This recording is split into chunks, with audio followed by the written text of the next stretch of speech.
I felt good to get some progress. We've been delayed as long as they could possibly delay us.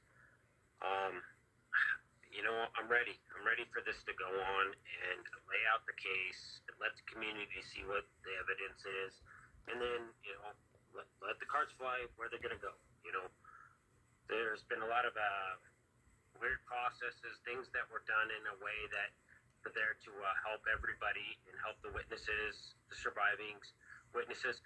But I'm just ready for the normal court process and normal justice, and just get back to what we kind of learned at school, and that's what I want to see. I want to see just lay it out, transparency. Everybody gets to see what their evidence is, what our evidence is, and then we let the jury members decide what's going to be real. Steve, it's been almost 5 months since the defendant walked into that same courtroom, almost looking the same, sat in the same seat beside the same lawyer, and you were there. Did it feel any different? Are things falling into place more differently now as you lay your eyes upon him today, knowing how much more you know now than you knew back then?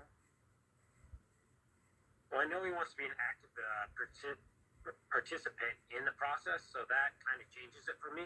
Before, he was just somebody that was dragged into a court that was probably surprised to be there. Now he's an active participant, and to me, it's I'm a competitive person, so I'm like, all right, it's on.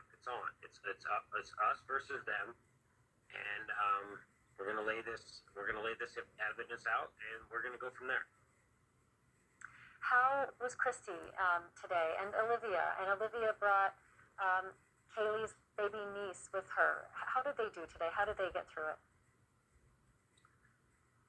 The girls struggle. The girls have a harder time with it, and it takes weeks for us to just talk it through and maybe watch a couple movies, do a couple different things, like some bad family gatherings.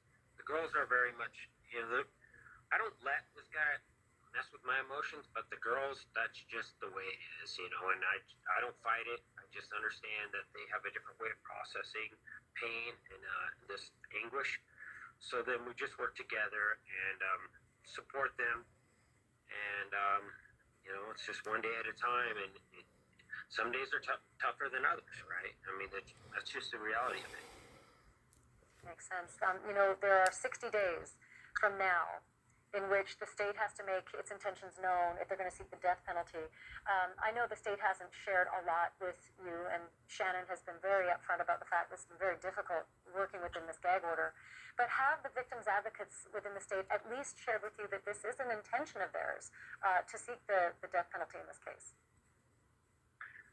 We're working with members of the government in Idaho. We're trying to establish that you just can't hunt our babies. You just can't come to our state and hurt our people. It's unacceptable. We're a small state, but you're going to see how strong we are and how big we are when you mess with us. And we're going to put our foot down, and we're going to show the world, we hate all the bad things that are happening, but here in Idaho, we can control one thing, and you just can't hunt babies down. That's just too much. It's just too much. We can't sit here and say, there's 5 victims, or 6 victims, or 7 victims. Then you go for the death penalty? No, it's been crossed. The line's been crossed, and we're going to go there. Do you feel as though the state has conferred with you appropriately on your wishes for a death penalty, and do you feel like that is a direction they might be going? I'm just one family, and they've made that very clear. What you want, Steve, is just what you want.